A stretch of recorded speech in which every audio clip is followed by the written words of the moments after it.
नमस्कार दोस्तों, हमारे YouTube चैनल बुक्स प्ले में आपका स्वागत है। हम बात कर रहे हैं जोसेफ मर्फी की किताब the miracles of your mind की।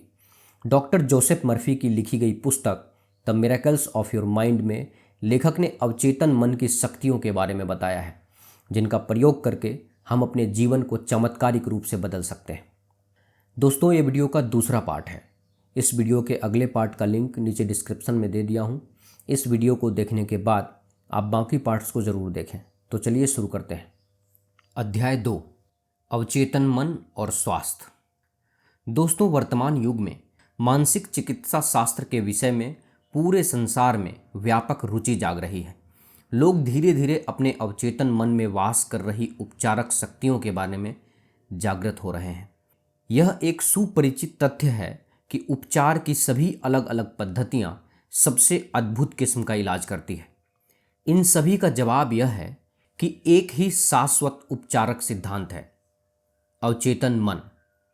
एक ही उपचार प्रक्रिया है, आस्था।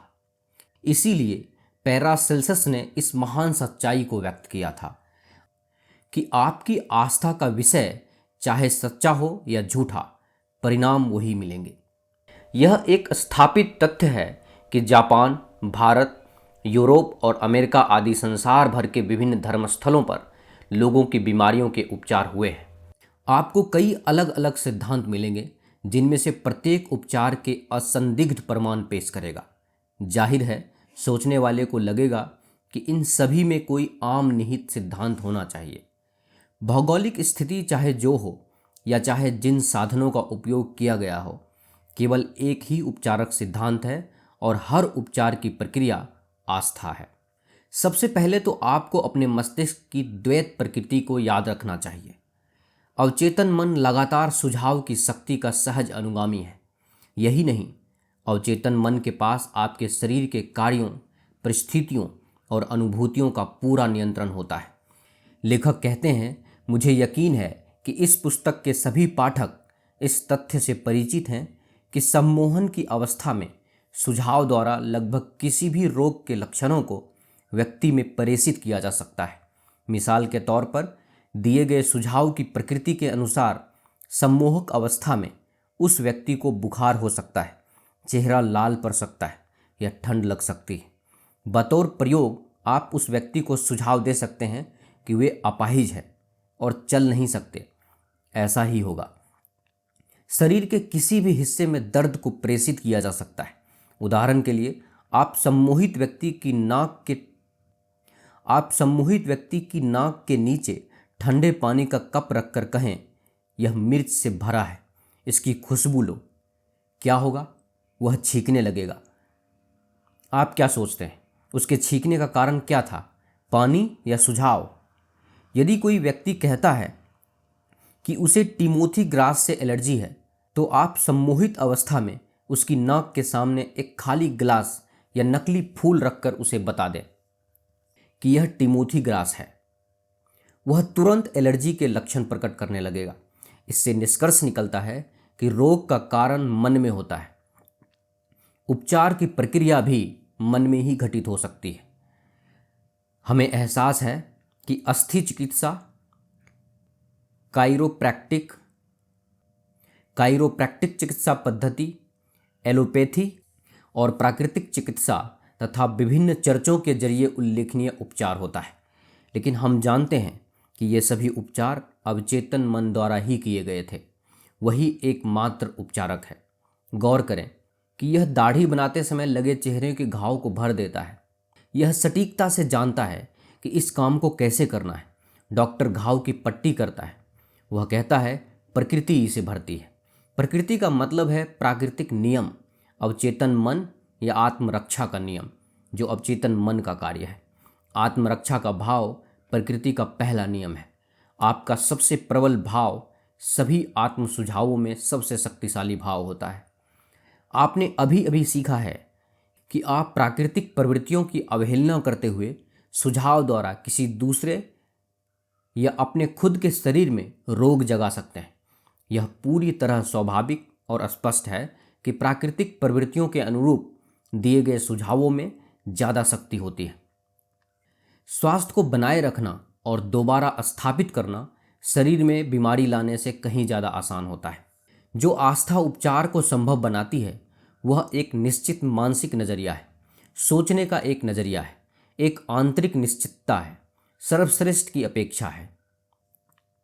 जाहिर है शरीर के उपचार में चेतन और अवचेतन मन दोनों की साझी आस्था वांछित है, लेकिन यह अनिवार्य नहीं है। बशर्ते इंसान मन और शरीर को शिथिल करके उन्नीदी स्थिति में पहुंचकर निष्क्रियता तथा ग्रहणशीलता की अवस्था में दाखिल हो जाए। मैं ऐसे लोगों को जानता हूं जो पदार्थ और शरीर के अस्तित्व में विश्वास नहीं करते, उन्हें माया मानते हैं, लेकिन फिर भी उन्हें उल्लेखनीय उपचार प्राप्त हुए। मैं अन्य लोगों को भी जानता हूं जिन्होंने कहा था कि संसार असली है, पदार्थ असली है और उनके शरीर असली है। उन्हें भी इसी तरह से अद्भुत उपचार प्राप्त हुए। मुद्दे की बात यह है कि मस्तिष्क में बदलाव लाने या नया मानसिक माहौल बनाने के लिए आप किसी भी विधि, तकनीक या प्रक्रिया का इस्तेमाल कर सकते हैं। यह वैध है, परिणाम अपने आप मिलेंगे। उपचार परिवर्तित मानसिक दृष्टिकोण या मानसिक कायाकल्प से होता है। पैरासेल्सस ने कहा था, आपकी आस्था का विषय चाहे सच्चा हो या झूठा, परिणाम वही मिलेंगे। इसी तरह अगर आप यह विश्वास करते हैं कि संतों की अस्थियों से उपचार होता है या किसी खास जगह के पानी में उपचारक शक्ति होती है, तो आपको परिणाम मिलेंगे, क्योंकि आपके अवचेतन मन को शक्तिशाली सुझाव दिया गया है और अवचेतन मन ही उपचार करता है। मंत्रों का उच्चारण करने वाला ओझा भी आस्था के जरिए ही उपचार करता है। जो भी तरीका आपको डर और चिंता से आस्था और आशावाद की ओर ले जाता है, वह उपचार करेगा। सच्चा वैज्ञानिक मानसिक उपचार चेतन और अवचेतन मन के सम्मिलित कार्य द्वारा संभव होता है, जिसे वैज्ञानिक ढंग से दिशा दी जाती है। जो व्यक्ति अपने हाथ में घाव से इनकार करता है, हालांकि उसे घाव होता है, और जो अपने शरीर से भी इनकार करता है और कहता है कि दिखने वाली किसी मूर्त वस्तु का कोई वास्तविक अस्तित्व नहीं है, उसका भी उपचार हो सकता है। यह सब आपके लिए मूर्खतापूर्ण होगा। सवाल उठता है, किसी का उपचार कैसे होता है जब वह ऐसे कदमों का प्रतिरोध करता है और दावा करता है कि वे उसकी बुद्धि का अपमान करते हैं। कारण बहुत स्पष्ट है, बशर्ते आप यह जान लें कि अवचेतन मन कैसे काम करता है। व्यक्ति से अपने मन और शरीर को शांत करने को कहा जाता है। उससे एक शांत, निष्क्रिय, ग्रहणशील अवस्था में पहुंचने को कहा जाता है। फिर वस्तुपरक इंद्रियां आंशिक रूप से शिथिल व उन्नीदी हो जाती है। वह एक उन्नीदी अवस्था में है और अवचेतन मन सुझाव का सहज अनुगामी है। फिर चिकित्सक आदर्श स्वास्थ्य के अद्भुत शब्दों का सुझाव देता है जो उसके अवचेतन मन में दाखिल हो जाते हैं। रोगी भारी राहत पा लेता है और शायद पूर्ण उपचार भी। इस अवस्था में चिकित्सक को रोगी के विरोधी आत्म सुझावों की बाधा से नहीं जूझना पड़ता, जो उपचारक की शक्ति या सिद्धांत के सही होने पर वस्तुपरक शंका से उत्पन्न होते हैं। चेतन मन के उन्नीदी निद्रालु अवस्था में रहने से प्रतिरोध न्यूनतम हो जाता है, इसीलिए परिणाम मिलते हैं। बहुत से लोग दावा करते हैं चूंकि उनके सिद्धांत से परिणाम मिलते हैं, इसीलिए यही सही है। जैसा इस अध्याय में स्पष्ट किया गया है, यह सच नहीं हो सकता। आप जानते हैं कि सभी तरह के उपचार होते हैं। मेस्मर और अन्य लोगों ने यह दावा करके उपचार किया कि वे एक खास चुंबकीय द्रव प्रवाहित कर रहे थे। दूसरे लोग आकर बोले कि यह सब बकवास है और उपचार सुझाव के कारण हुआ था। मनोविश्लेषक, मनोवैज्ञानिक, अस्थि चिकित्सक, कायरोप्रैक्टर्स, चिकित्सक और सारे चर्च, ये सारे समूह एक ही शाश्वत उपचारक शक्ति का इस्तेमाल कर रहे हैं जो अवचेतन मन में निहित है। इसमें से प्रत्येक दावा कर सकता है कि उपचार उसके सिद्धांत के कारण हुआ है। उपचार की समूची प्रक्रिया एक निश्चित सकारात्मक मानसिक नजरिया है, एक आंतरिक निश्चितता है या सोचने का तरीका है जिसे आस्था कहा जाता है। उपचार विश्वासपूर्ण अपेक्षा के कारण होता है जो अवचेतन मन के लिए शक्तिशाली सुझाव के रूप में काम करती है और इसकी उपचारक शक्ति को मुक्त करती है। एक इंसान जिस शक्ति से उपचार करता है वह दूसरे इंसान की शक्ति से अलग होती है। यह सच है कि उसका अपना सिद्धांत और विधि हो सकती है, लेकिन यह भी ना भूलें कि उपचार की केवल एक ही प्रक्रिया है, यानी आस्था। केवल एक ही उपचारक शक्ति है, यानी अवचेतन मन। आपको जो सिद्धांत और विधि पसंद हो उसे चुन लें। आप इस बात से शाश्वत रह सकते हैं कि अगर आप में आस्था है तो आपको परिणाम मिलेंगे। कुछ समय पहले लॉस एंजलिस एग्जामिनर में जॉन मैकडॉवल रेडलैंड यूनिवर्सिटी में आयोजित प्रार्थना चिकित्सा के परीक्षणों का वर्णन किया, जो मनोशारीरिक परीक्षण प्रार्थना की शक्ति को उजागर करते हैं। इसमें लिखा गया था, क्लिनिक के 37 वर्षीय संचालक डॉक्टर विलियम आर पार्कर ने आज पहली बार प्रकट किया कि ऑर्थराइटिस, दमे, अल्सर और भाषाई बाधा वाले 20 रोगियों के समूह में प्रार्थना चिकित्सा के शुरुआती परिणाम सकारात्मक रहे हैं। डॉक्टर पार्कर ने कहा कि ये रोगी जो विश्वविद्यालय क्लिनिक की नियमित समूह मनोवैज्ञानिक चिकित्सा के अलावा प्रार्थना चिकित्सा के अभ्यास के लिए सहमत हो गए, क्लिनिक के नियमित रोगियों से काफ़ी ज़्यादा प्रगति कर रहे हैं।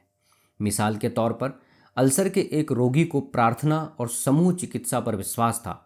उसने बताया कि पिछले 3 सप्ताह में उसके रोग के सभी लक्षण गायब हो गए। रेडलैंड्स यूनिवर्सिटी के एक प्रोफेसर थे जिन्हें हकलाने की गंभीर समस्या थी और वर्षों का इलाज भी उसे दूर नहीं कर पा रहा था। 6 महीने की प्रार्थना चिकित्सा के बाद उनकी हकलाने की समस्या दूर हो गई और भाषाई बाधा का कोई चिन्ह नहीं है। एक और शिक्षक थे जिन्हें टीबी के कारण 1 साल पहले रिटायरमेंट लेने के लिए विवश होना पड़ा था। अब वे अपनी शिक्षक की नौकरी में लौट आए हैं और स्पष्ट रूप से ठीक हो चुके हैं।